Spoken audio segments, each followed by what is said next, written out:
Hello, dreamers, and welcome to the latest installment of California Dreaming.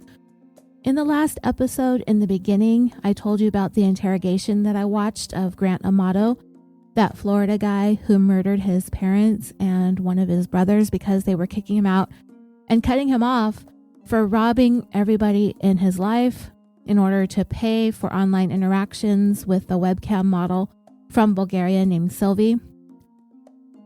He's what you would call a family annihilator. However, there is a term more specific to someone who murders their own parents: parricide.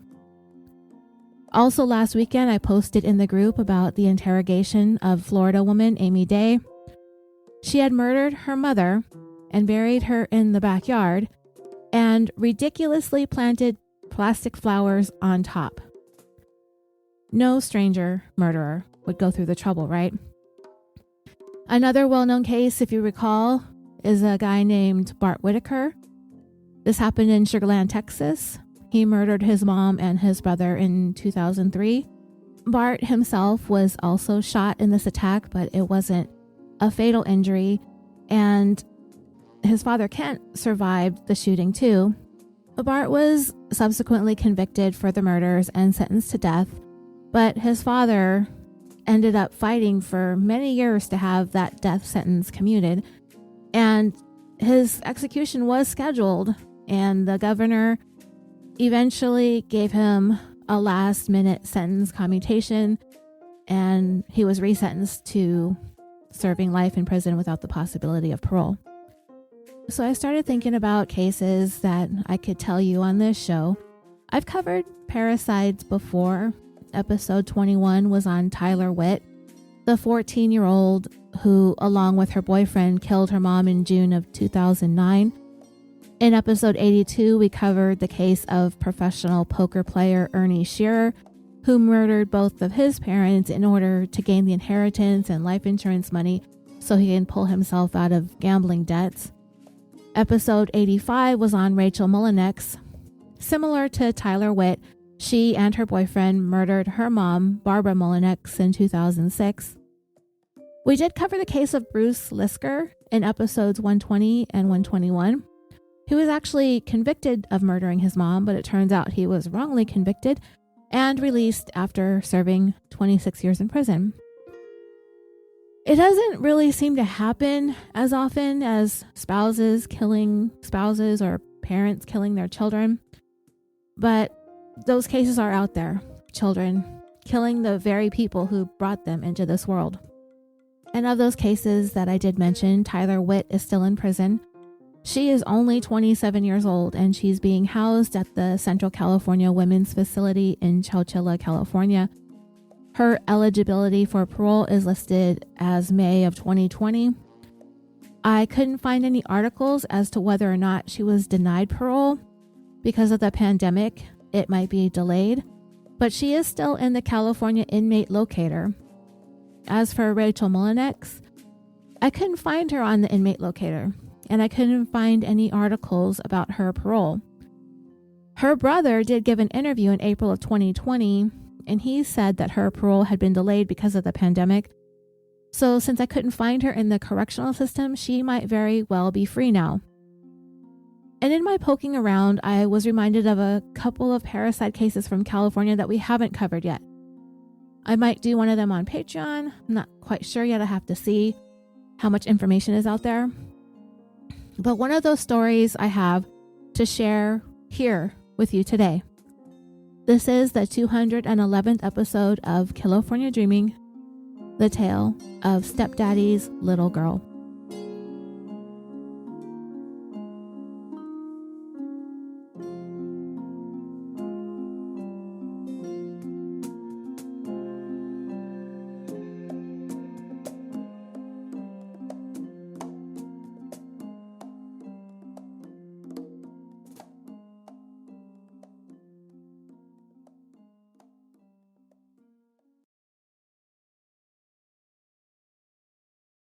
Before I get into the story, I wanted to thank you all for listening to the show and remind you that there are a number of ways that you can help grow our audience.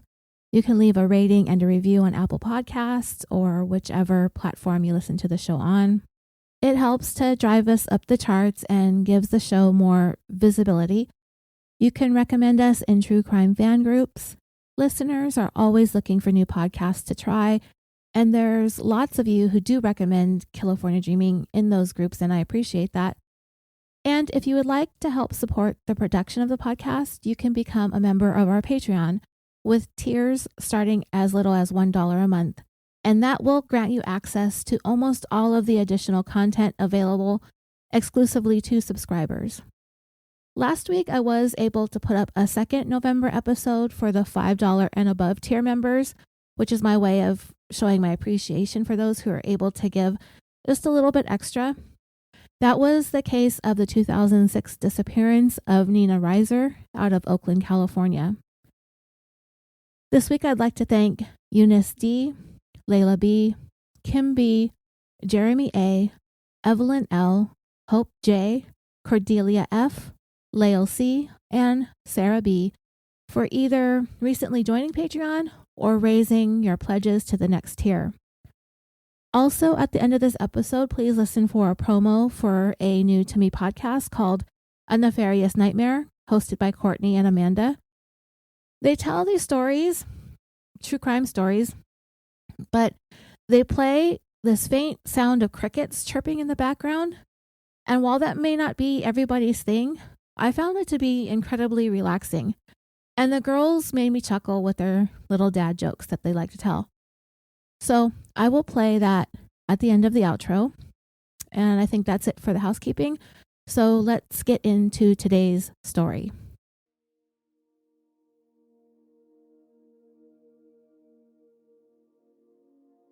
At approximately 12:30 p.m. on the afternoon of Thursday, July 19th, 2007, 911 dispatch received a frantic call from a home located in the quiet Rolando Village neighborhood of San Diego, California.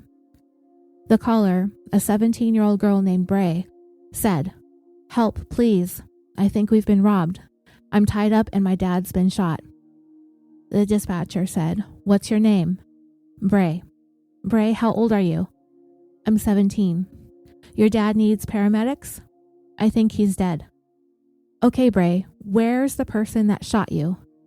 "I don't know. He ran off." "Okay, and he came into your house and did this?" "Yes." "And who was he, do you know?" "I have no idea." "Was he white, black, Hispanic?" "He was all covered from head to toe." "Okay, all right. Where's your dad?" "Where is your dad at?" "He's on the floor." And at this point in the call, Bray begins sobbing even more. "Stay on the line, Bray. It's just you and your dad there?" "Yes." "What about the gun? Did you see the gun? Was it like a handgun?" "I don't know guns at all. I'm sorry." "Okay. Did he put it in his pocket when he left or?" "I don't know. I just looked at my dad." "Okay. All right. Is there anything else you can tell me? What did he say when you and your dad came in, or did he just shoot your dad?" "He asked for the safe." "What?" "He asked for the combination to the safe." "Okay, so he asked for the combination to the safe. What did your dad do?" "He refused. And then he shot him." "Okay, all right. So he never got to the safe, right, Bray?" "No." "It's just you and your dad that live there, or do you have a mom?" "My mom died last year." "Okay, do you have any brothers or sisters?" "Yes." "Where are they?" "Oregon and Arizona." "And where is your dad right now?" "Laying on the floor." "Okay, all right, Bray, all right. So he never took anything?" "I don't know. He took my watch and my ring. He had me zip tie my dad." "Oh, he zip tied you? All right, Bray, you're doing good. You're doing good, all right? And then when he talked, he didn't have any accent or anything?" "No, he only just disguised his voice like a cartoon character." "Like a cartoon character? Okay. All right, gotcha. So you never recognized him or never saw him before?" "No." "Can you tell if your dad is breathing, Bray?" "No, I'm too far away to check." "Okay. Do you know where he was shot at? Did he shoot him in the arm or where, only if you know. He shot him in the head at least once. I know because he has blood pouring out of his head. Do you hear those sirens? I hear sirens. They're coming to help you, all right? Somebody's here. I'm right here. Okay, so we'll talk more about the content of the 911 call in a little bit because I have a couple of issues with it, and some of you probably heard some too. San Diego homicide detectives J.C. Smith and Brett Burkett arrived at the scene a short time later. They found the victim, 63-year-old Tim McNeil, lying on the ground in the game room next to a pool table, his head surrounded by a large pool of blood. He had just celebrated his 63rd birthday the day before. He had on a white dress shirt and tie, but he was naked from the waist down. We will find out later why that is. Tim had come home in the middle of the day to take Bray out to lunch. A zip tie was on the ground too, next to one of his hands. It appeared as though Tim was going to be zip tied, but that was abandoned, and the perpetrator went ahead and shot him. Bray was nearby crying hysterically, having just witnessed her father's murder. She was also bound with zip ties, her hands behind her back. Based on what she told 911 and to the homicide investigators, they immediately feared that there was an unidentified masked gunman running loose on the streets of San Diego. Bray had become the number one priority. After all, she was the only witness that they had to this brutal and senseless murder. She was their best chance to figuring out who committed this crime. After all, it's not every day that they have an actual eyewitness to an apparent home invasion burglary gone bad. They were going to need to get as much as possible from Bray, and they were going to have to get it quickly. One of the first things Bray was able to tell investigators is that the person who shot her dad fled the scene by way of the back door of the house. When police began searching, they discovered the gun on the ground outside, which turned out to be a revolver. From there, police began searching the neighborhood, going door to door, looking for witnesses who may have caught a glimpse of someone fleeing the area or getting into a vehicle. Canines were brought in with hopes of tracking the direction the shooter may have gone and talking to witnesses along the way. One witness said that he heard the popping sounds, which was presumably the sounds of gunfire, but he said that it really didn't cause him that much concern. But then within 15 minutes or so, helicopters were overhead and the neighborhood was swarming with police officers. There were several others who heard the gunshots when they peered outside. They did see a man running. He emerged from some overgrown, brushy area and then ran up the street. He had taken a footpath, headed over to some stairs that took him up a bluff, and from there, the witnesses lost sight of him. So let me describe how Tim's home was situated the best that I can from the information available in the court documents. Tim's house was built on a hill. The upper level was accessible from the street. The lower level was accessible from both a staircase inside the house and a driveway that ran down the left side of the property. From the backyard, a footpath led down to a lower street. Throughout the hilly neighborhood, stairway easements provided homeowners access to higher and lower streets. That's why there would be some staircases outdoors for Nathan to run up. So the gunman did leave some critical pieces of evidence behind. Partway up the stairs, stuck in some branches up in a tree, they found two pieces of clothing, a black shirt and a black or dark navy blue beanie that had eye holes cut into it. And if I'm not mistaken, the court documents indicated that when the wadded up shirt was found, at first they didn't realize that the mask was inside of it until it was opened up at the lab. Neighbors, of course, were shocked at the news of Tim's murder. Tim wasn't like the most social guy in the neighborhood, but he was definitely someone that people saw just about every single day as he came and went from work. and was always one to give a wave and a smile. Tim was a relatively well-known defense attorney, and so he wasn't considered to be your typical candidate to become a victim of homicide. There wasn't anything about him, nothing about his personal life that would be considered high risk. And when it came to his work as a defense attorney, while that may have him interacting closely with criminal defendants, he was quite good at what he did. And those who worked with him said that Tim won most of his cases, which you would think in theory should have made him quite a popular guy. I mean, because if you're a criminal defendant, but your attorney won your case for you, you're not going to turn around and shoot him. He's going to be like your favorite person ever.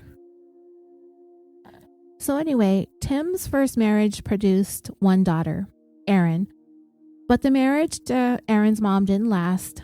It ended in divorce. Following the split, Tim met a woman named Doreen Hansen. She was 23 years his junior, but she brought with her 2 young children from previous relationships, Nathan and Bray. I believe they have different dads because they do not share the same last name. When they got married, Nathan was 6 and Bray was 4. While Tim developed a strong bond with Bray, things didn't go so smoothly with Nathan, who ended up moving in with his grandmother in Arizona when he was 12. He finished high school with good, solid grades and had been in college for a couple of semesters at the time of Tim's death.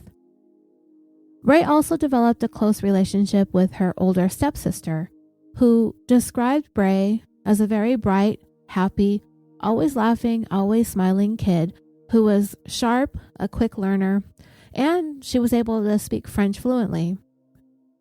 On top of that, Bray was as cute as a button, and she latched on to Tim very quickly and always referred to him as Daddy. Erin pointed out that she didn't even call him Daddy. Bray hit the stepfather lotto when Tim McNeil came into her life, as he treated her as if she were his own.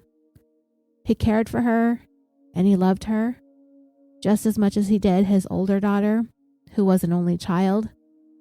And she very much enjoyed having a little sister too. So when she received the call up in Oregon where she resided that her dad had been murdered, her thoughts immediately went to Bray, wanting to know where she was and if she had been harmed. It was Erin's aunt, Bonnie, who made the call. Bonnie was married to Tim's younger brother, Rick, and she reassured Erin that Bray was okay. So her next thoughts were, what's going to happen to Bray now? Because as it would turn out, Bray had a pretty complicated life. And what was going to happen to her next actually wouldn't take all that long to figure out.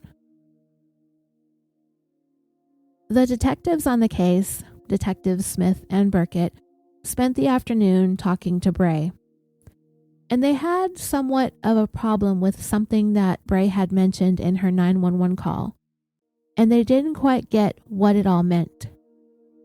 They had an issue with the part where Bray described the gunman who was wearing a beanie with the holes cut out and pulled down his face.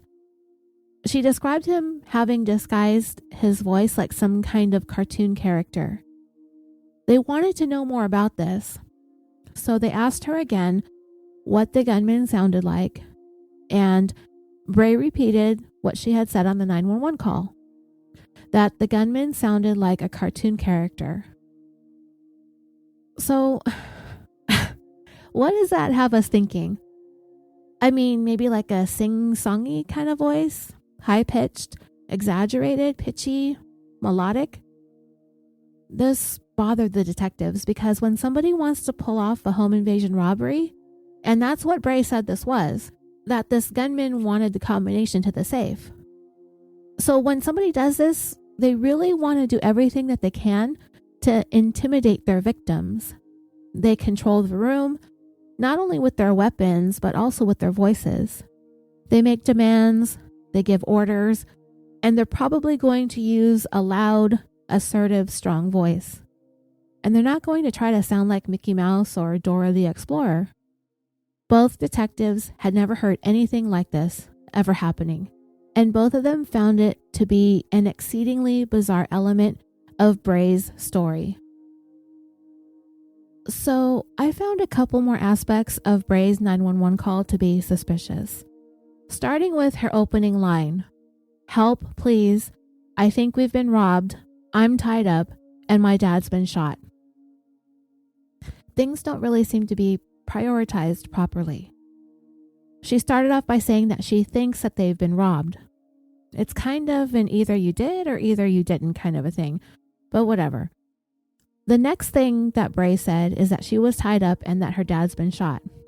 I find it a little bit odd that she would bring up being zip-tied before she mentioned that her dad was shot. Now, I recently called 911. I brought it up in our Facebook group, and I posted some pictures too. There was a man knocking at my door, and the dogs were barking so much. And usually, if I crack the door open so I can find out what the person is saying, the dogs tend to stop all the barking.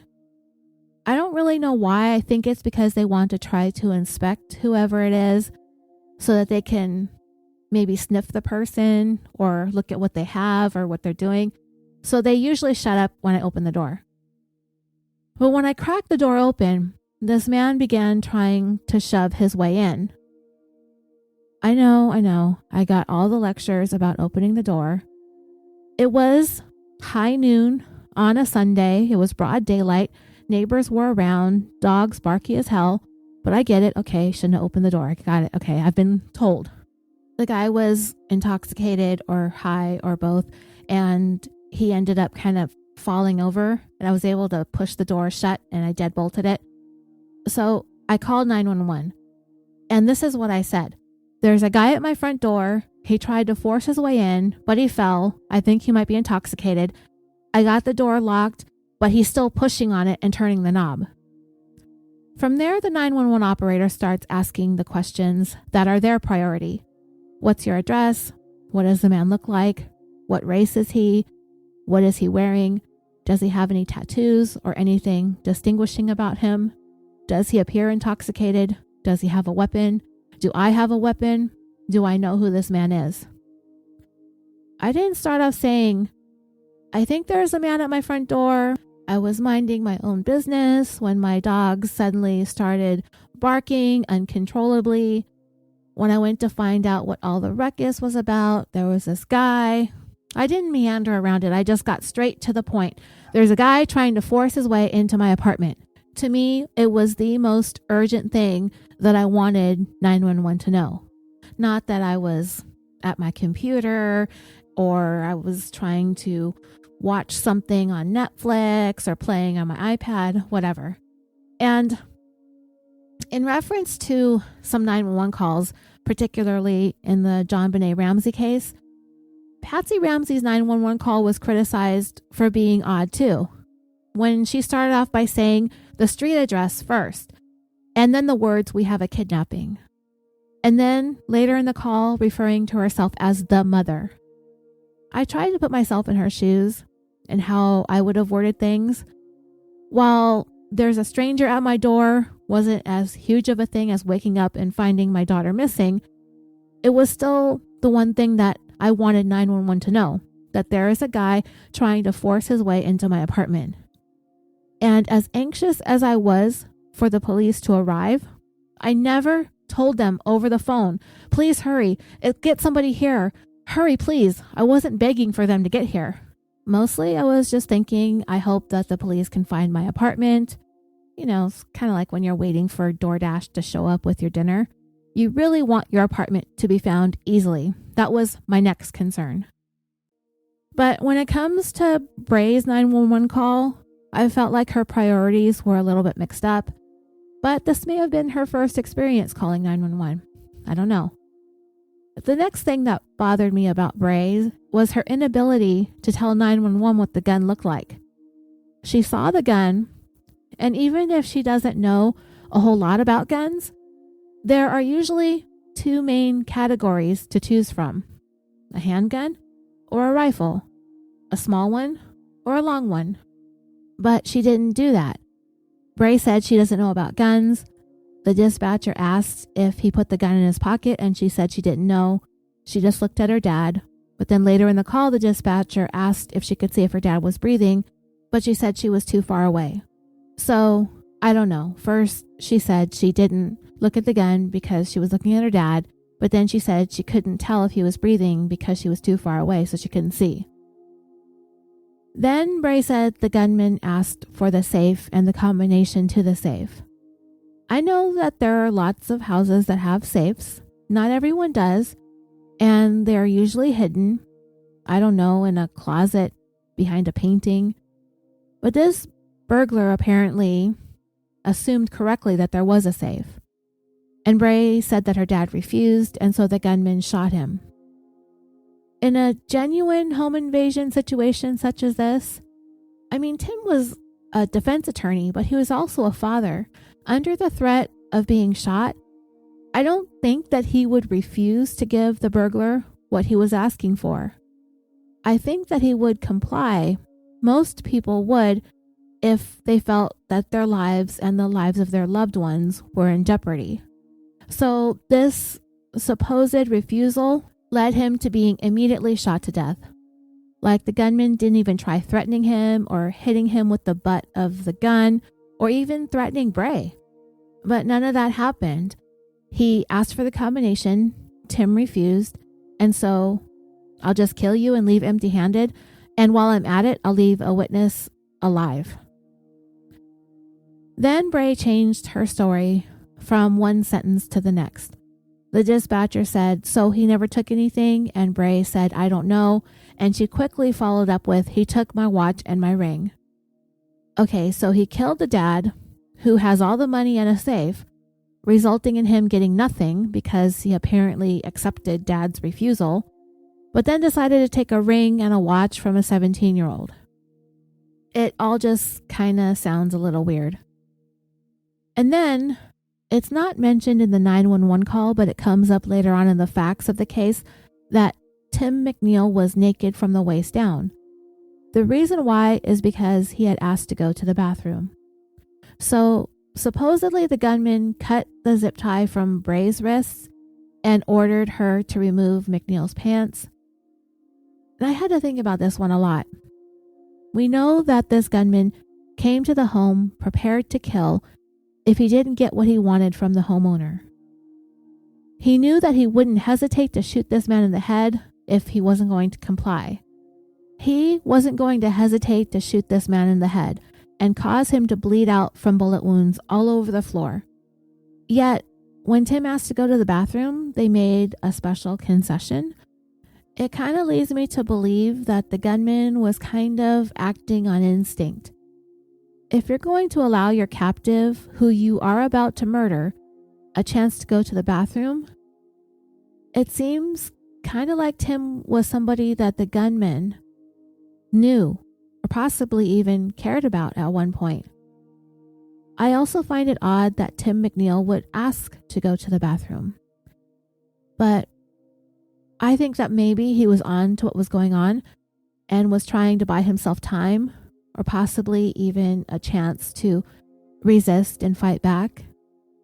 I'm not sure though. It's such a strange thing to have happened in this case. And when Tim was killed, his pants had never been put back on. Later on, we'll find out why that all happened. Then there was this whole thing about the cartoon voice. And I actually hadn't really put all that much thought into it until the police said in regards to a home invasion burglar that that person is going to want to sound commanding and brutal. But my first thought was the only reason someone would need to try to disguise their voice would be because if they didn't, then the victims might recognize them. I even think when I listened to the 911 call that the dispatcher didn't really believe what Bray was saying either. She said, like a cartoon character? Okay. All right. Gotcha. Yeah, I don't think it sounded believable at all. I'll post the link to the 911 call in the show notes. And if I remember, I'll post it in the Facebook discussion group. When police arrived, I believe Bray was still zip-tied, but she wasn't zip-tied to anything. She had been ordered to sit on the floor in the laundry room, and to face the wall and told not to move. Bray was eventually taken to Tim's brother's house that evening. This would be her Uncle Rick and Aunt Bonnie. Of course, they welcomed Bray, and when police drove her over there, they came inside to continue asking Bray more questions about the break-in and the shooting.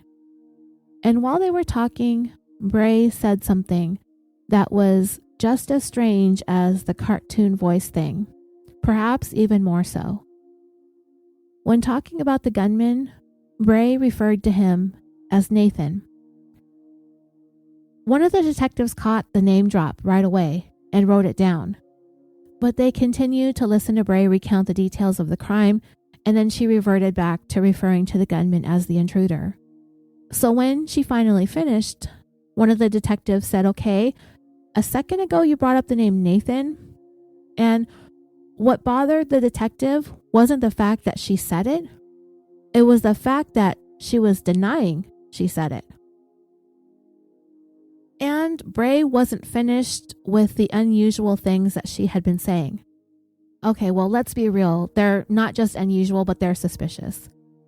In addition to the cartoon voice and calling the masked gunman Nathan, when Bray was at her aunt and uncle's house, her cousin showed her a composite sketch that was created by witnesses who saw the gunman fleeing after he ditched the mask. Bray's uncle was there when she was looking at the composite, and she made the comment, "Oh no, the guy's chin wasn't that square." And her cousin was like, "I thought the intruder was wearing a mask the whole time he was at your house, and that you didn't get a look at his face." Bray kind of tried to roll back on the comment, but it was too late. Her cousin immediately got on the phone and called the detectives back right away. Once they heard what Bray said describing the shape of the gunman's face, that was it. They were certain that not only was Bray holding back important information, they were sure that she knew more than she was letting on, and she was lying to their faces. The detectives didn't even get back to their office or to their police station, wherever they came from.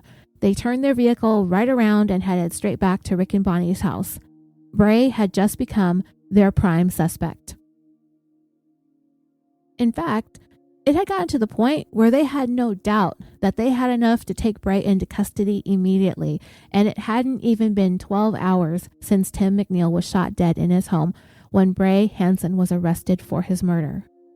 And she went quietly. She didn't fuss. She didn't cry. She wasn't surprised. She just stood up, put her hands behind her back so she could be placed in handcuffs. The detective said that this isn't how an innocent person behaves. Someone who is being accused of doing something that they didn't do will proclaim their innocence. They will be completely bewildered as to why they're being arrested. But not Bray. She just went quietly and never said a word. That might be the case, but it could be that Bray knows that she has gotten to the point where she needs to just shut up and stop incriminating herself. But I don't think she's that bright. I've been watching lots of interrogation videos lately, and nobody just shuts up. Everybody, for some reason, waives their rights to an attorney and decides to talk to police. But I think Bray has figured it out that she doesn't know what she's doing, and she wasn't going to be as good at this as she thought she could be.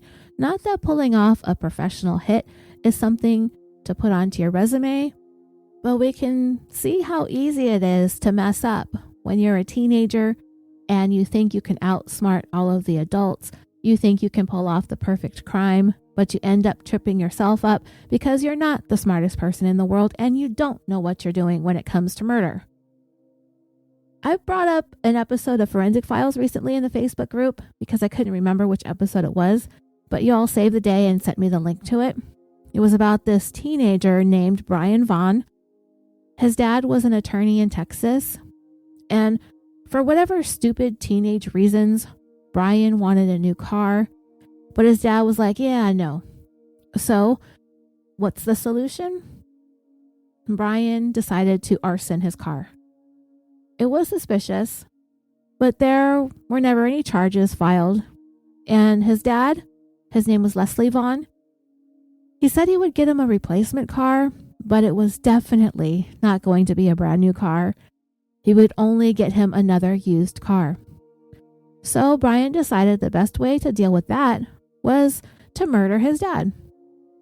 So after Dad went to bed, Brian took his younger brother over to the neighbor's house. He banged on the door. This was the middle of the night. He told the neighbors that there was an intruder at their home and he wanted to leave his brother there. So they took the little brother in, and when they did, the neighbors glanced at the clock, making note of the time. So I want to say it was about 20 minutes later when 911 received a phone call from Brian Vaughn. He was telling the dispatcher that someone had broken into their house and shot his dad. He said that his dad was in his bedroom and the door was locked, so he couldn't get inside to check on him or help him. Then, at another point in the call, when talking to 911, Brian described there being a lot of blood coming from his dad's mouth. And the operator caught it. And she said, "If the door is locked and you can't get in, how do you know there's a lot of blood coming from his mouth?" And Brian answered, "I don't know that." Then there were other mistakes that he made, like when he staged the scene by breaking the French door glass leading out to the second-story balcony from his dad's master bedroom. The broken glass was on the outside on the balcony rather than on the inside in the carpet. And broken glass had fallen on top of his father's dead body, meaning it was broken after he was killed.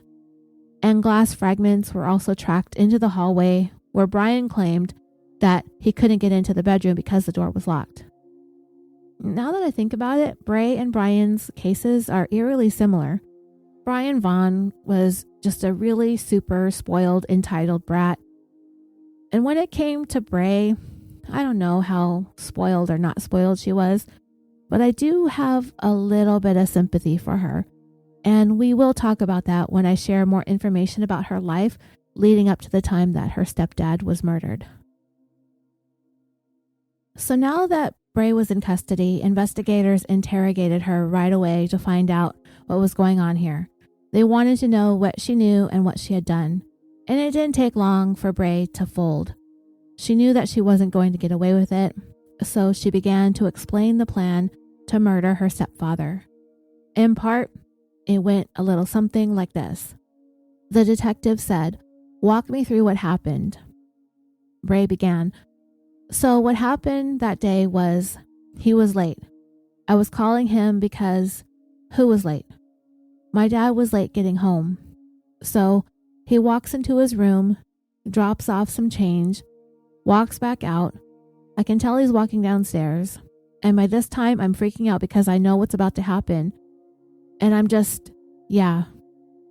Did you follow him down like you were supposed to?" "I followed him down, and my brother acted like he didn't know me at all. He just pointed the gun at me and said, 'You tie him.' So I tied him, but I didn't tie him very tightly, hoping that he would escape." "What did you tie him with?" "A zip tie." "Where did you get those?" Nathan brought 2 kinds.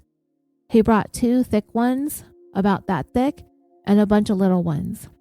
Like, I could tell he didn't want his wrist tied, and I didn't really want to tie him, and I just kind of did it really loosely or whatever, and he took it and yanked it in." Nathan did? "He yanked it in tight. He was like, 'Nathan, don't do this, you know. You can go back now. I promise I won't call the cops or anything, blah, blah, blah, blah, blah.' I was like, 'Nathan, maybe we should listen to him.' Or actually I said, 'Maybe you should listen to him,' because at this point my dad didn't know I was involved. And he was like, 'No, whatever.' And I don't know exactly what happened because it happened so fast, but I think my dad lunged at him and tried to get the gun. And I kind of turned away and was just like freaking out majorly. And I heard gunfire. 'Where were you?' I was in the same room, but over here. He's like right here, and I'm like over there. What room were you in? The game room. And so at first I thought that my dad had won and Nathan had gotten shot. But then I looked back and saw my dad saying, "You shot me, you killed me." And then Nathan, I don't know exactly the order he went in. He missed once, I know. He hit the side of his face once. I know then he fired another shot in the back of his head. And once he was down, He was twitching. Did you watch all of this? Yeah. Must have been pretty traumatic. Well, just a little. Did he put the gun straight to his head, or how did he? The last shot. He had put it about that far from his head, I guess. And in the video, it looks like Bray motioned about maybe a foot or 12 inches away, so it was a pretty close gunshot. How many shots did he fire in total, do you think? I'd say 1, 2, 4. Then what happened? And then he ran out, and I was still just freaking out, and so I went over and I dialed 911. How did you dial 911? With my tongue. Okay, and then the police came. Your dad was obviously dead. Did you look at him or try to help him or anything? I looked at him and I knew he had many shots to the head. There's no chance. I saw him twitch a couple of times and it totally freaked me out. And I heard him. It sounded like he was snoring. Why did you guys kill your dad? Why did you even plan it? Nathan's reasons were purely monetary. So you paid him $1,700? Yeah. With me, it really wasn't about the money. It was just, I was really, really pissed off at my dad. He basically made me feel like I was nothing, that I was not worth anything, that I didn't matter. He was basically going to cut me out of his life completely.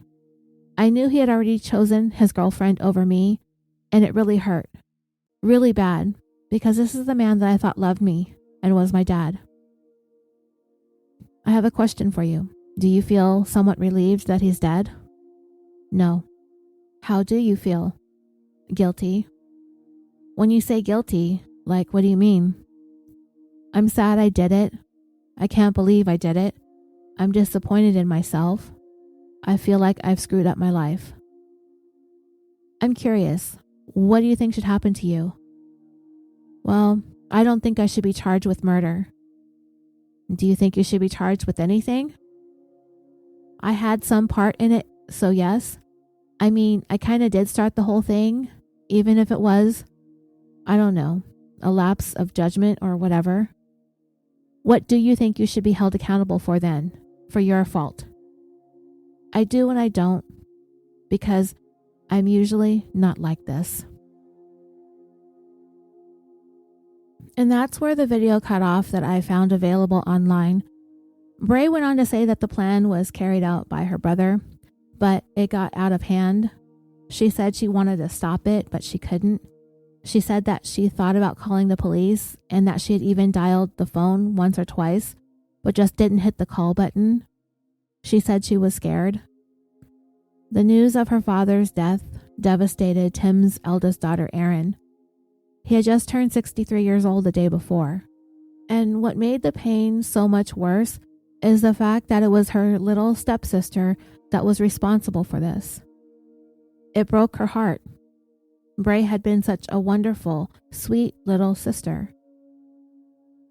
So they had Bray in custody, but they next focused on getting Nathan into custody. They did not know when they first arrived at the crime scene that Bray had a brother. They found out that he was attending college in Arizona. They also found out that Bray and Nathan had started planning the murder several days before Tim's birthday. That they talked about ways to kill him, beating him with a baseball bat, injecting him with a poison. Bray had also admitted to trying to hire a hitman to kill Tim. Nathan said that he knew somebody. So she put some money together and the gun that had belonged to her mother and a duplicate key to the house that she had made inside of a box and left it in the front yard. But apparently the hitman didn't show up or backed out. Nathan was unable to find anybody willing to do it. The detectives wanted to know more about Bray's reasoning behind it all. There was something that was troubling about her relationship with her stepdad, so they wanted to know more about that too. She said when the hitman fell through, she started thinking that this wasn't going to happen, that it wasn't going to be real, and at that point she just kind of started going through the motions. But it got real when Nathan decided to do it himself. He showed up at the house. he was the one that picked up the gun and the money, and he was going to do it. Now, if you have a chance to watch this interrogation, and I'll post the link in the show notes, you will notice that Bray's whole demeanor is very cold and emotionless.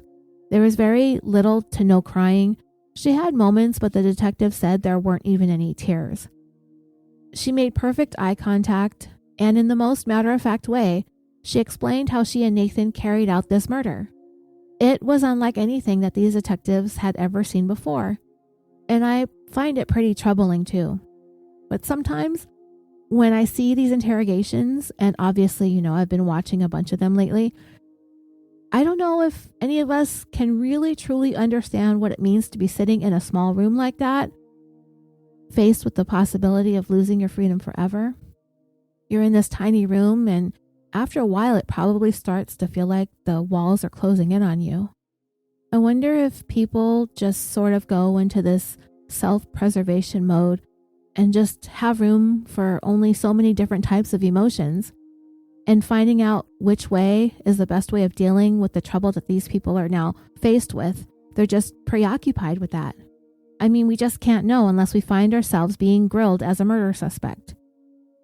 And by the way, the best way of dealing with a situation like this, hands down, 100% every single time, exercise your freaking right to have an attorney present during questioning.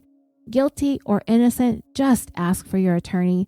Shut your face, shut your mouth, and let your lawyer handle your business. End of story.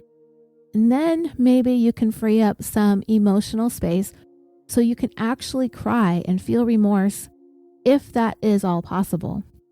It is very troubling to see this young lady in her very childlike stature and childlike voice talk so callously about murdering her stepfather. The detectives on the case in San Diego contacted their counterparts in Arizona, and in short order, Phoenix police were banging on his door in the middle of the night. They tossed him up out of bed and hauled him off to the Maricopa County Jail. Detectives Smith and Burkett were on a flight to Phoenix the next morning, and they showed up to the jail to interrogate Nathan. First, Nathan denied being involved. He denied being in San Diego. Next, the detectives broke the news to him that Bray had confessed everything. And lastly, Nathan took the very sage advice to ask for an attorney. For a time, to the media, when Nathan was asked if he killed Tim McNeil, he denied it. When he was asked if Bray did it, he said he can't answer that. Well, what would be the explanation for all of this? Nathan would say that Bray probably freaked out and blamed the first person who came to her mind, her brother. Bray also denied killing Tim in the media. Another thing that investigators really wanted to try and uncover is what happened between Tim McNeil and his stepchildren that would lead to something like this happening. And this, dreamers, is where my sympathy for Bray begins. I told you in the beginning that she was 4 and Nathan was 6 when their mother married Tim. And from what Tim's friends and family have said, Bray was a very happy, bright little girl. But Nathan, he was troubled, deeply troubled. He did not take well to having this new so-called father figure in his life, who he believed shouldn't be having any sort of authority over him. Compounding the problems, their mother, Doreen Hansen, had long battled struggles with depression and alcoholism. Both Bray and Nathan said when their mom grew angry or frustrated, she mostly took it out on them. Nathan even went so far as to say that his mom wasn't right in her mind, that she was very abusive, and all it did was alienate him. He also accused his mom of attacking him with a 2x4. And I already mentioned that when Nathan turned 12, he moved to Arizona to live with his grandmother. And from there, by all accounts, Nathan thrived. His friends who knew him, who went to school with him, said that he was a great friend, a decent person, he's a little bit nerdy, smart with computers, and he had really gained a reputation for being the go-to guy whenever anyone needed help with their computer. But sadly, after being married to Tim for 12 years, Doreen Hansen took her own life on June 17, 2006. She overdosed on prescription pills. She was only 39 years old. 1 year, 1 month, and 2 days later, Bray and Nathan carried out their plot to murder their stepfather. Nathan did say that after his mom died, he started speaking to his stepdad more. Nathan, of course, was older by then. He was 18 going on 19, so he was more capable of dealing with having a relationship with a stepfather. And he said he was beginning to respect the fact that his stepdad was a pretty smart and successful guy. So they kind of had more of a student-teacher type relationship as opposed to father-son. But in continuing to deny responsibility for Tim's death, Nathan would say that he had no reason to kill Tim. He had actually developed a relationship with him and really had more to gain from him being alive than dead. Nathan even built a computer for Tim. He helped him with repairs, things of that sort. It was Bray, Nathan claimed, that was angry with Tim. And Nathan's not wrong. She told the detectives that in her interrogation. She was very hurt and very, very angry. Bray lost her mom a little more than a year before she arranged to have her stepfather killed. Where is Bray's biological father? I have no idea. There has been absolutely no mention of him in any of the articles that I've read. Her brother, Nathan, had left to go live with his grandma when he was 12 and Bray was 10. And in all of this turmoil in her life, Bray latched on to Tim. Her mother struggled with depression and alcoholism, so that, along with her dad gone and her brother gone, it's clear why she became so attached to Tim. Tim was probably the most stable thing that girl ever had in her life. And then her mom killed herself when Bray was only 16. There isn't all that much information out there in terms of her relationship with her mom, but we can probably imagine that it was tumultuous. So she leaned in hard on her relationship with her stepdad, and she may very well have thought that she'd have him forever. But for Tim, after Doreen committed suicide, it was only going to be a matter of time before he started the process of moving on. He eventually began a new relationship with a woman named Kim Mara Baida. Investigators believe that Bray was becoming overwhelmed with feelings of rejection and abandonment. That was the speculation anyway. And it was that fear that Bray was feeling that morphed into anger. They said that she was jealous of his new girlfriend. I'm not really sure if I agree with that 100%. There might be a factor of jealousy somewhere in there, but it felt more like it was fear, that Bray was acting on fear. She claimed in her interrogation that Tim was preparing to cut her out of his life completely. Her words, her claim, but I don't know how much truth there is to that.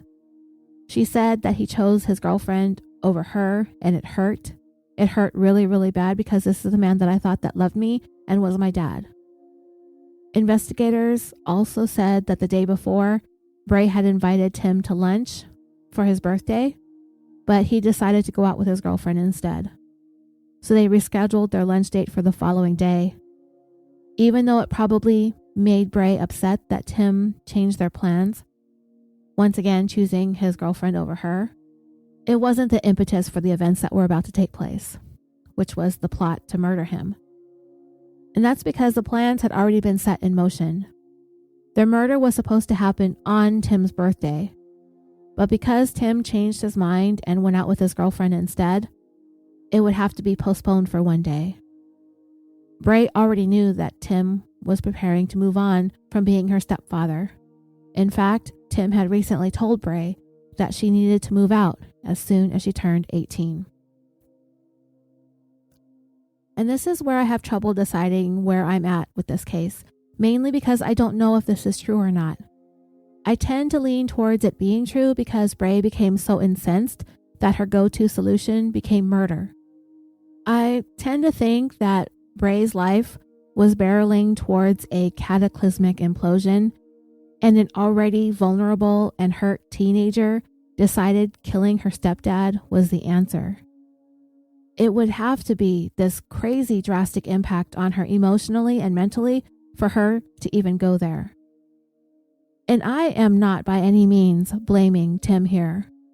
But what I can say is that if it is true that he decided that since Bray's mom killed herself that his obligation to her ended, but he still felt it necessary to at least provide room and board until she turned 18, it is my opinion that that was not the right thing to do.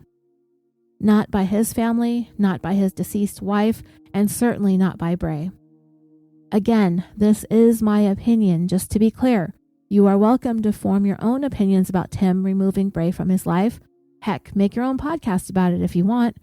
But I think it's pretty cold on his part to toss Bray out. He raised her from the time that she was 4. Her mom committed suicide. And so he just wants to move on? Because why? Because his commitment to being the only father figure in Bray's life ended when Doreen ended? And I not only think that it wasn't right of him to do that, it wasn't even necessary. There was room for Bray in his life. He could have seen her through college, helped her launch into adulthood, at the very least, before he decided that she was no longer his responsibility. He certainly had the means to do so, and I think it would have been the right thing to do. He raised this child. She was very attached to him. Maybe he had the ability to turn his feelings off once Doreen died, but Bray, as a teenager, was incapable of doing that. And she really shouldn't have been made to feel like she had to. Obviously, Bray didn't have the capacity to cope with the abandonment and made a very irrational, very tragic decision to kill him. Bray would claim that she loved her stepdad very much, that she loved everything about him. If that's the case, how did things go from that kind of love to murder? Bray was unable to explain herself. But for her part, under no theory was murder ever to be the go-to means of dealing with this. It still baffles me how many people have murder on their list of options. We can attribute it to her being young, not being fully developed mentally and emotionally or whatever. I do believe Bray had other options out there, and I wish that she would have considered those before she settled on murder. She could have gone to Arizona with Nathan and her grandparents, and she and Nathan have at least one great-grandparent too. Maybe she could have turned to her older stepsister, Erin, Tim's adult daughter from his first marriage. Erin had nothing but positive things to say about Bray, and by all appearances, she embraced her as her little sister wholeheartedly. Bray also had her aunt and uncle and cousins on Tim's side of the family. Maybe she could have rallied support from them to help with the predicament that she was in because Tim wanted her to move out. Who knows? But there had to be something more reasonable and less murdery. That being said, there is no denying the fact that Bray was absolutely cold and callous when she talked about the murder plot and how it went down in that interrogation room. And she obviously had the ability to manipulate, seeing as she was able to talk her brother into carrying out the killing for her. That aspect of this, I tend to believe is the way it happened. Almost 100% do I believe that this was all Bray's idea and she roped her brother into it, and he went along and told her, gave her advice on what to do. Why would he do that? His obligation to Bray, his love for his sister. Maybe there were still lingering feelings of anger and bitterness on his part, dating back to when Nathan was unable to get along with his stepdad and chose to live in Arizona with his grandmother instead. Or perhaps it was a combination of everything. But I think the number one thing here, pointing to Bray as being the driving force behind it all, in addition to her having what I think is the biggest motive, is Bray taking advantage of her brother's willingness to do anything for her. She had to have had some kind of power or control over him in order to get him to come in from Arizona and to kill her stepfather. And maybe that continued on after they were both arrested. She went ahead and tried pointing the finger squarely at him, perhaps thinking that Nathan would fall on the sword for the both of them. But surprised Bray, who wasn't going to do that. He pointed his finger right back at her. In fact, for a while, Nathan insisted that he was not even in San Diego. But they had rock-solid evidence that said otherwise. Remember, in the search of the area surrounding Tim's home, they found 2 pieces of clothing, the black shirt and the makeshift face mask? Nathan's DNA was all over the face mask. And the neighbors identified him as looking a lot like the person that they saw fleeing the neighborhood right after the murder. As far as the detectives were concerned, Bray and Nathan can get as finger pointy as they want. They were both in on the murder plot, and they're both going to get charged with first-degree murder. And because there is a special circumstance of laying in wait, the mandatory sentence, if convicted, would be life in prison without the possibility of parole. When Nathan went on trial in November of 2008, it wasn't going to be as slam dunk as you think it would. For starters, Bray let it be known that she was not willing to testify at his trial. And what that meant is that the statements that she made implicating her brother in the murder during her interrogations is inadmissible. Another hurdle is the fact that there is no evidence placing the gun that killed Tim in Nathan's hands. The gun belonged to Bray's late mom, and criminalists who processed the gun did not find his fingerprints on it. There was a minimal amount of DNA on the gun, but it did not definitively point to Nathan. The trace amounts of DNA found came from all 3 individuals who were in the house at the time of the shooting: Tim, Nathan, and Bray. So when it comes to the case against Nathan, his attorney is confident that the evidence does not paint a clear picture of how this murder unfolded. But the prosecutor decided that the circumstantial evidence linking Nathan to the crime was enough to take it to trial. The DNA found on the face mask was a match to Nathan, and the neighbors who saw a young man running away from the scene gave a physical description that very closely matched Nathan. The following information comes directly from the court documents related to Nathan's case. In July of 2007, Bray, who was then 17 years old, lived with her stepfather, Tim, in the Rolando Village area of San Diego. Nathan lived in Arizona and attended college there.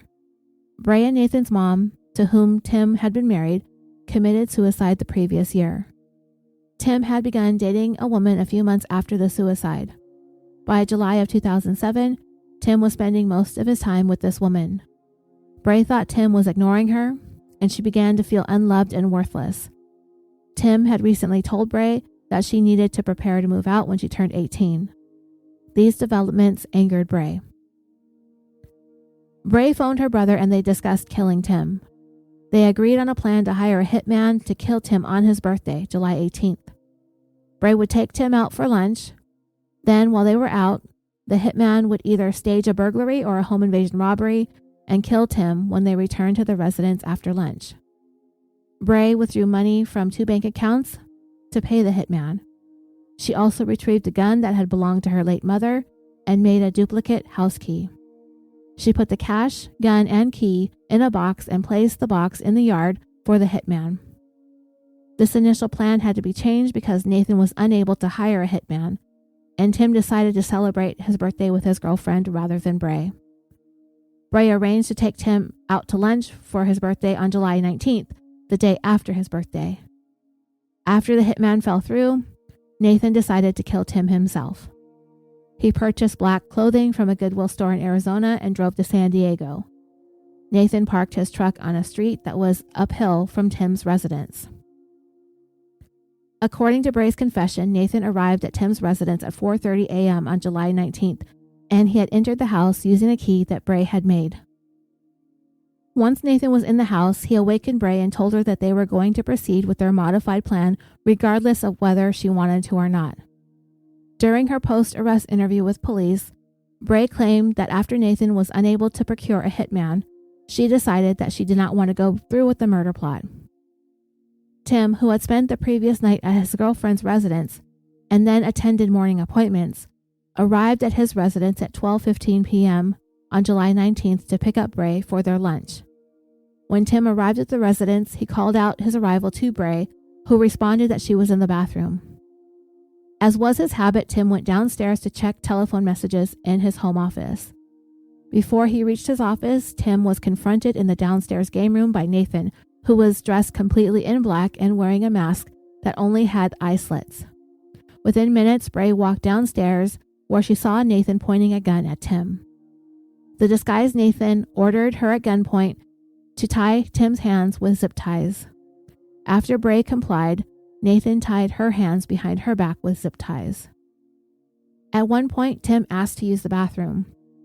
Nathan cut Bray's zip ties and told her to pull down Tim's pants.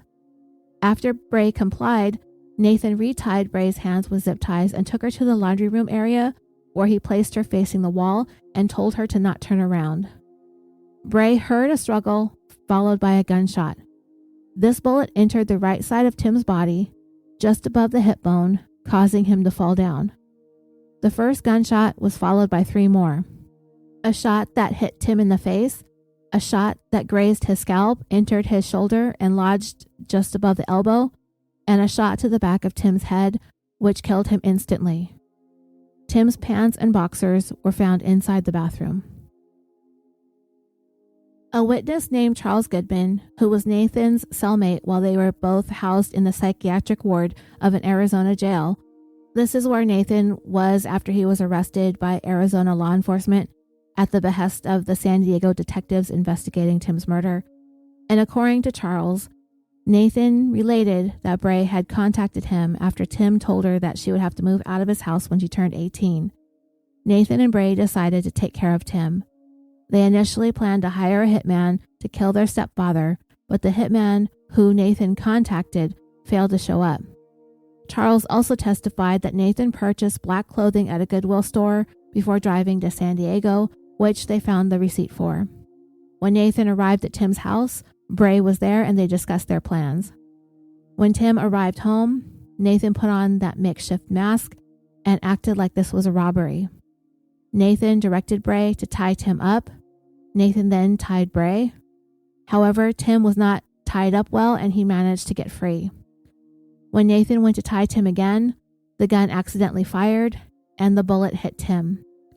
Tim said, "Why are you killing me, Nathan? Why are you doing this to me, Nathan?" Nathan then began to shoot at Tim.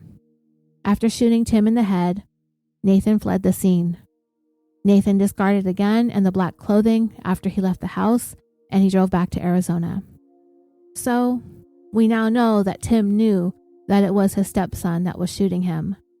But I do not know if he had the chance to realize or wonder if Bray was in on it too. Several neighbors told police that they saw a young man running away from the McNeil house.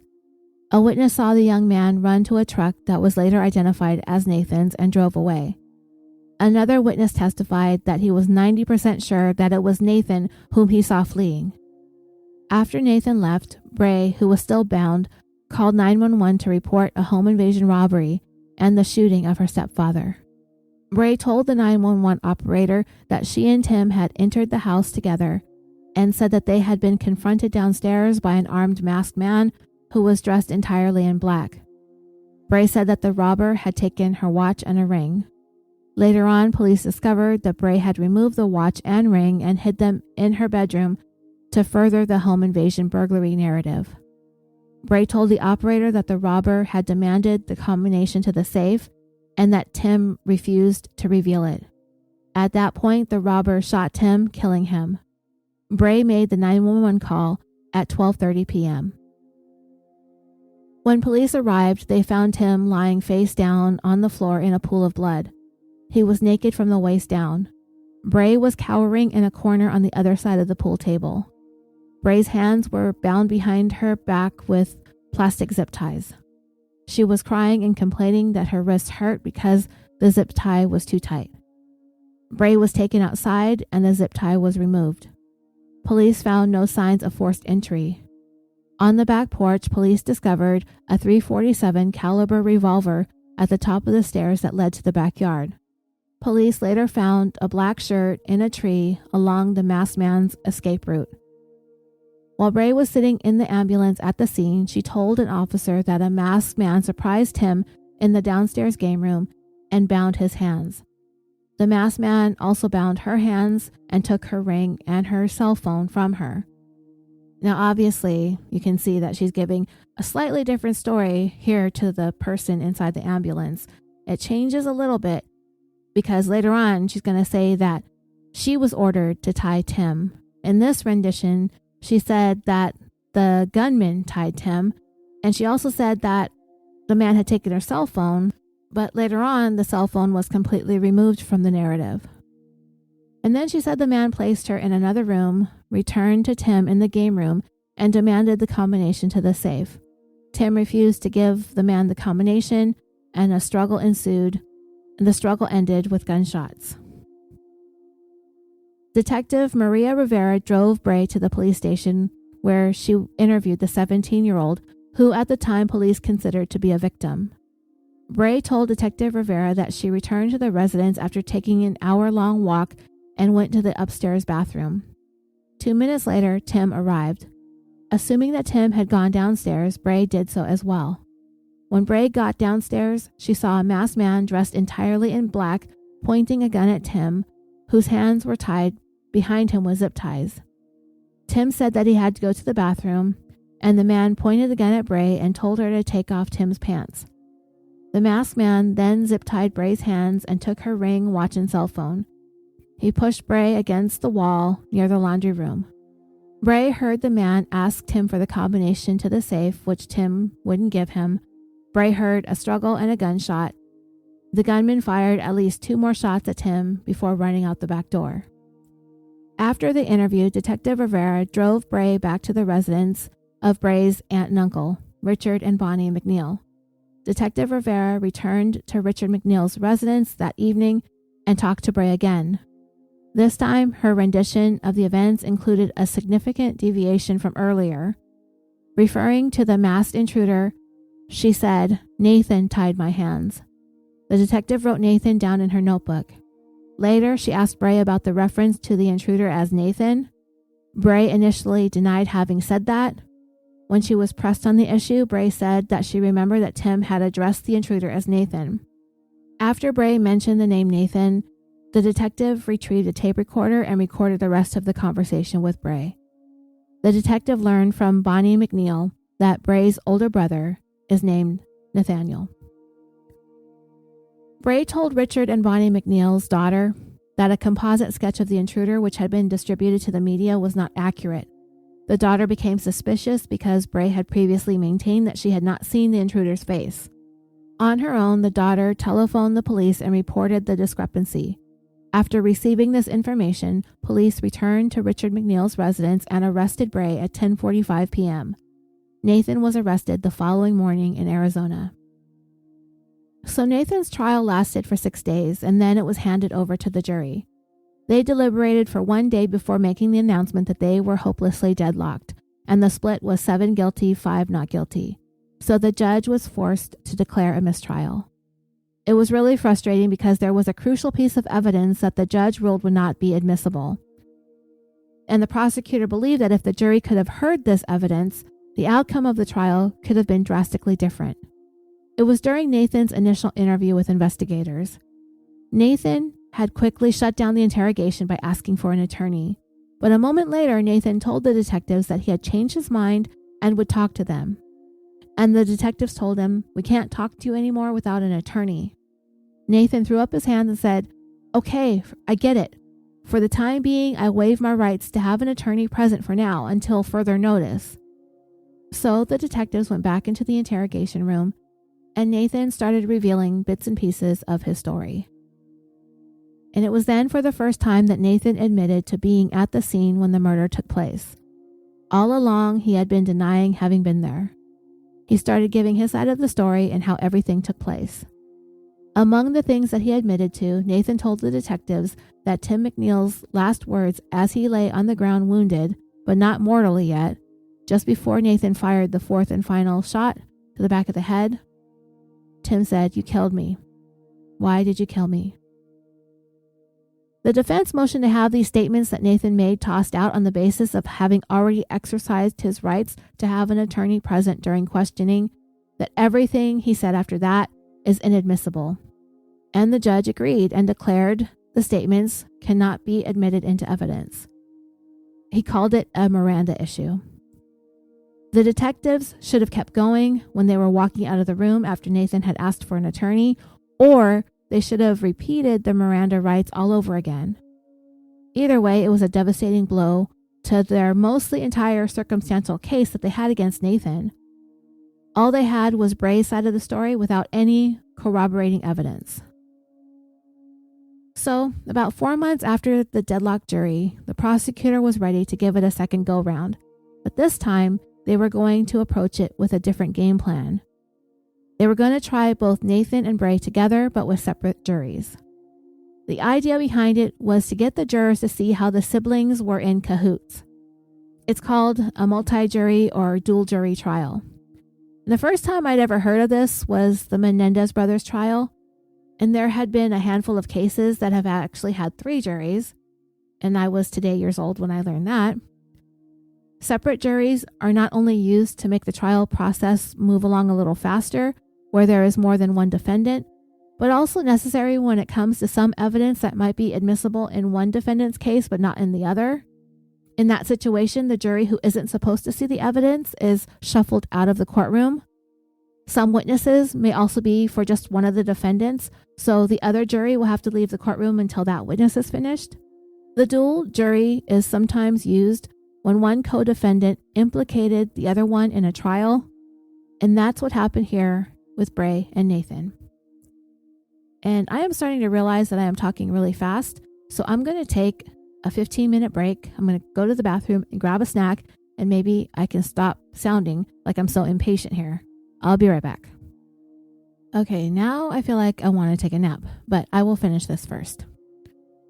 So, the case was going to be retried. This time, the siblings were going to be tried together, each with their own jury. Nathan deciding to speak to police after asking for an attorney, then abruptly changing his mind, offering to talk. All of those things that he had said were still going to be inadmissible in the second trial. But Bray's defense attorney wasn't going to be so lucky. Her statements to police in the interrogation room were going to be played for the jury. She had said some things to the effect that Nathan knew that she didn't want to go through with the plan, but she did it anyway, so it's her fault.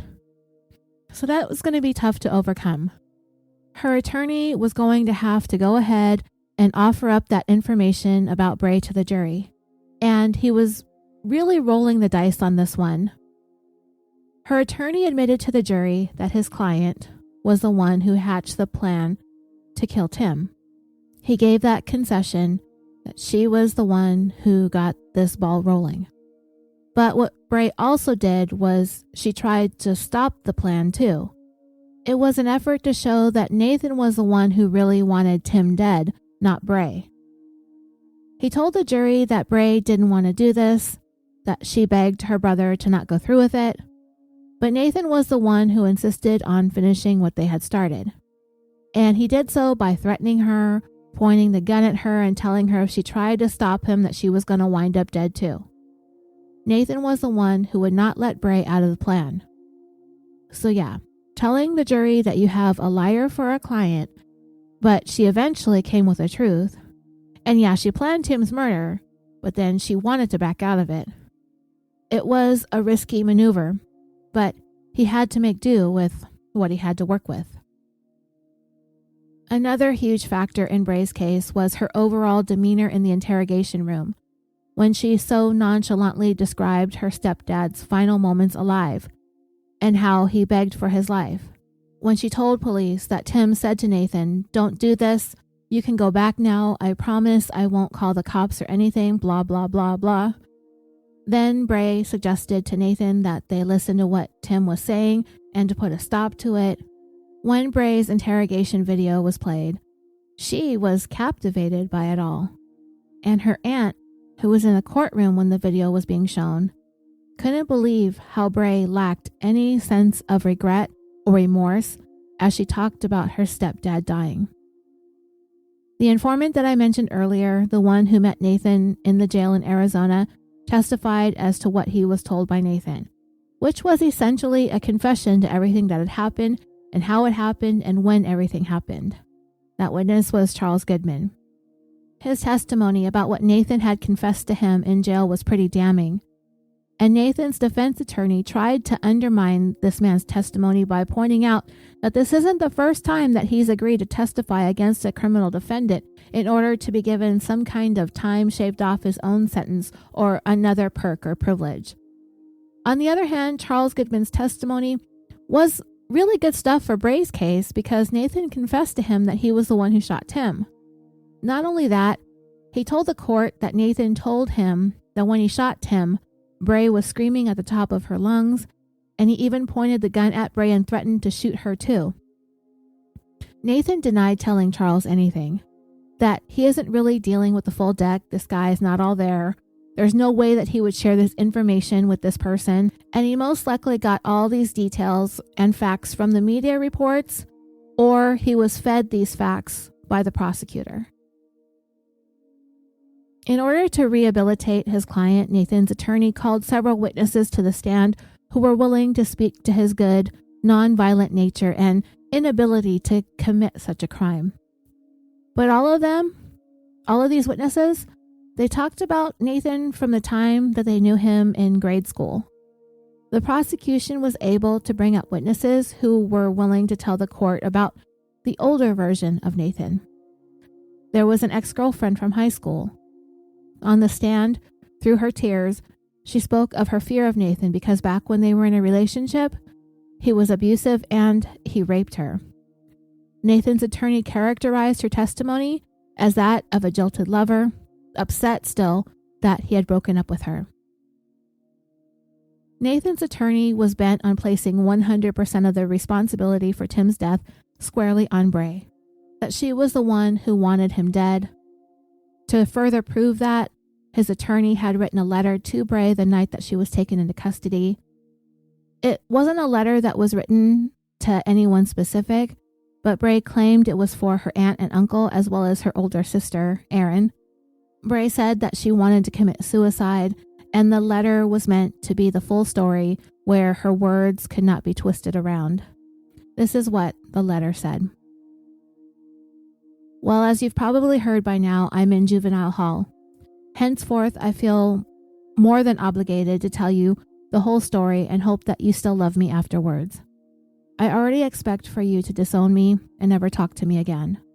But if you could find it in your hearts to forgive and love me once more, my one dream would come true. So I see it fitting to start from the beginning.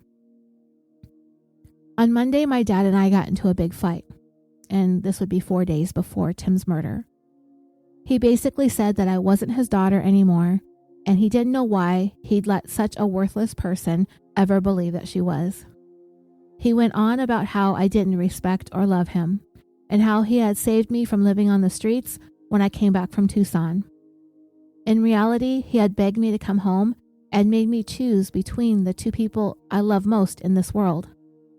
I chose him, but within a few months, he treated me like he wasn't my dad. Just a nice, infallible guy who gave me a place to live. But he wasn't nice, and he definitely wasn't infallible. He disappointed me so much and hurt me even worse. I know this will be hard for you to believe because you loved him so much, but so do I, and I still do. I regret doing what I did more than anything else, and it's not because I got caught. It's because I really did love him, and it scares me because I can't believe it's my fault. I can't believe I could do something like that, especially to him.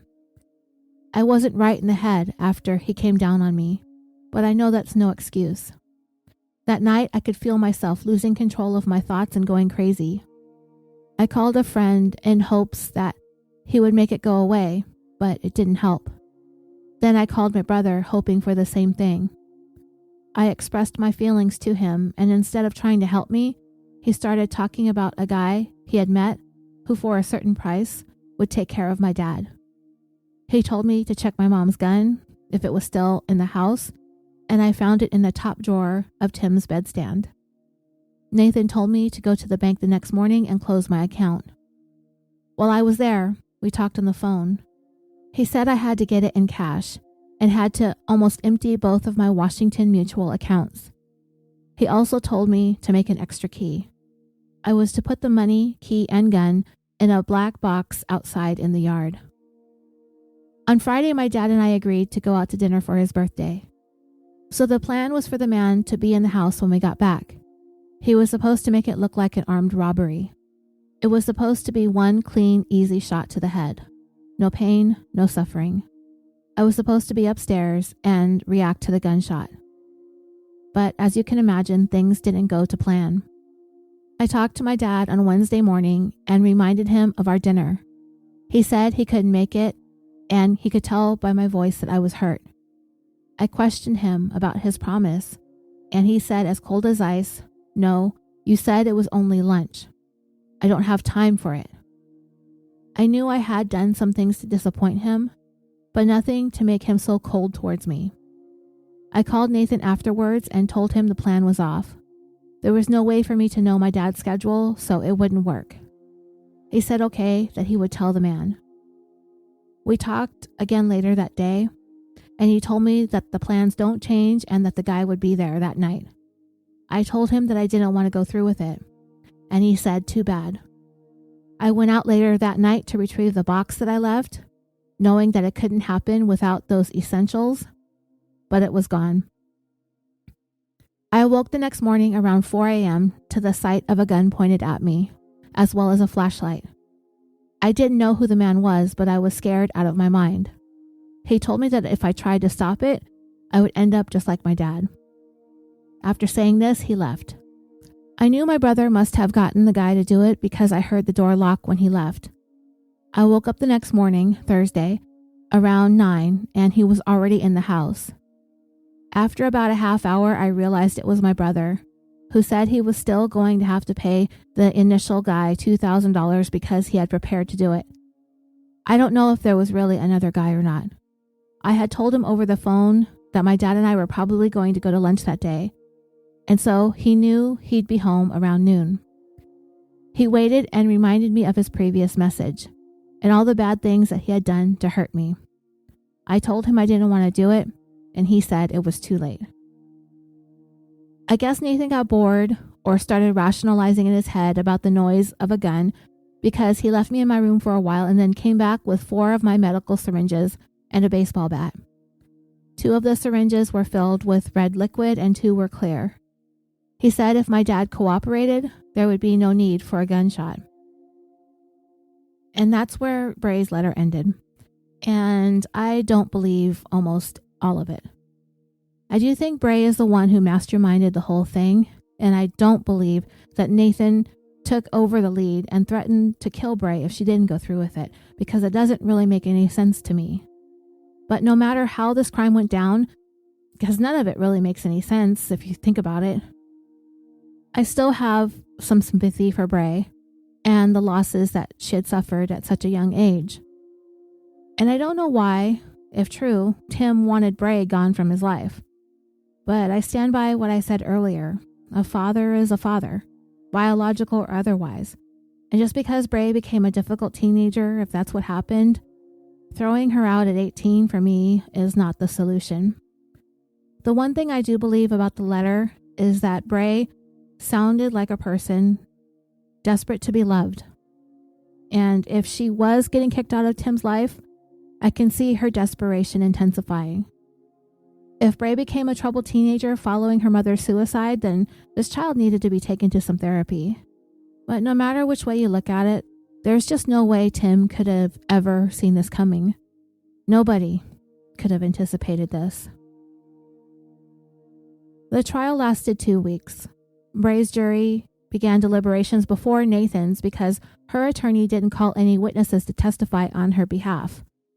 Nathan had several character witnesses, so his jury sat a little bit longer.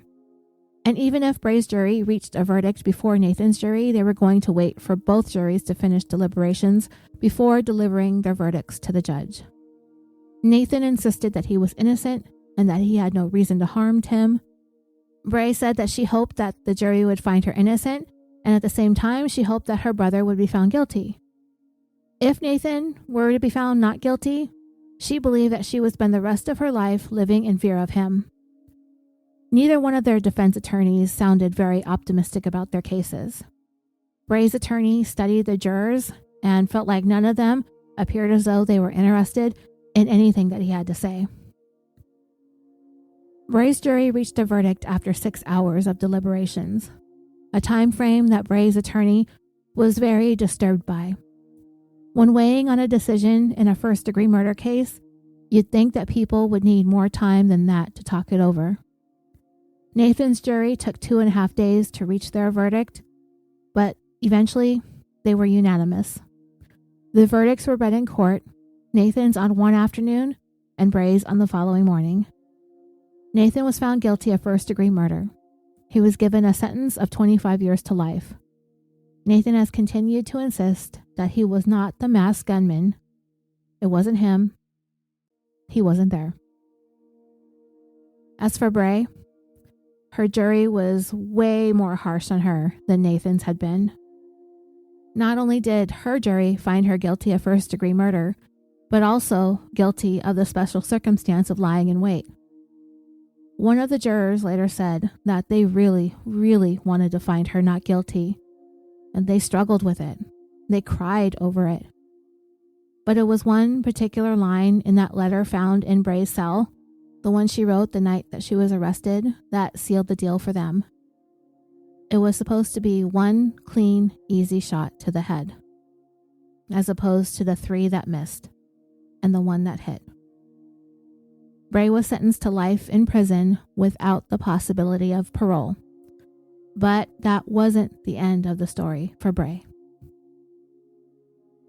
Bray Hansen was only 17 years old when she and her brother plotted to kill their stepfather.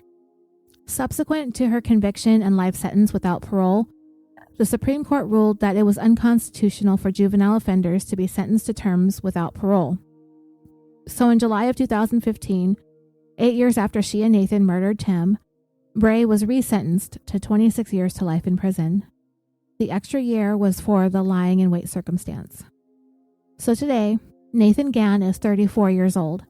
He is being housed at the California Institute for Men in Chino, California. He will become eligible for parole in 2026 when he is 39. Bray is 32 years old and is housed at the California Institution for Women in Corona, California. She will be eligible for parole in 2025 when she is 36. The one person who had every right to be the angriest at Bray and Nathan for what they did is Tim's daughter, Erin.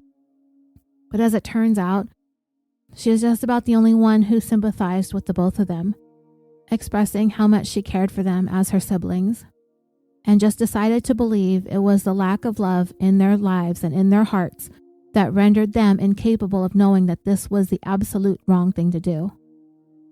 And on some level, I agree with that sentiment.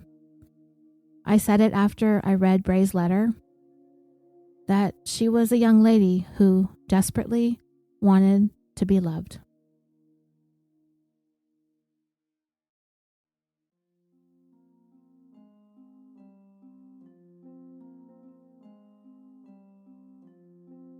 And that was the tale of Stepdaddy's Little Girl. Feedback, comments, and questions are always welcome. Join the California discussion group and follow the show on Twitter at CaliforniaPod and Instagram at CaliforniaDreamingPod. And if you just cannot get enough of the show, you can join Patreon and binge dozens of episodes that you can't hear anywhere else, starting at just $1 a month. Don't forget to continue listening past this outro for a promo from a Nefarious Nightmare podcast. All right, that is it for this week. I have got a couple things to work on after I record this over this weekend. There might not be another episode here in the regular feed for maybe a week and a half to 2 weeks. It really depends on Fred's emotional stability. It's not easy typing and recording with a potato in your lap. All right, thank you for listening. Stay tuned for the promo I'm going to play for you. I'm your host, Roseanne, and until next time, sweet dreams.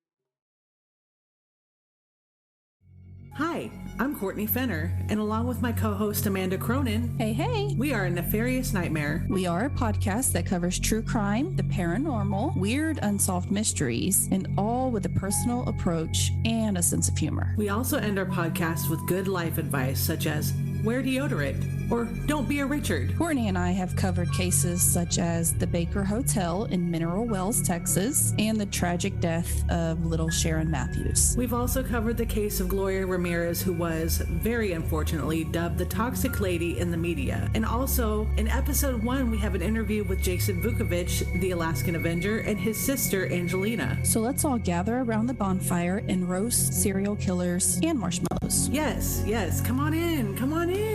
You can find us on Spotify, Apple Podcast, Audible, pretty much anywhere you find really great podcasts. Thank you guys so much for listening, and welcome to A Nefarious Nightmare.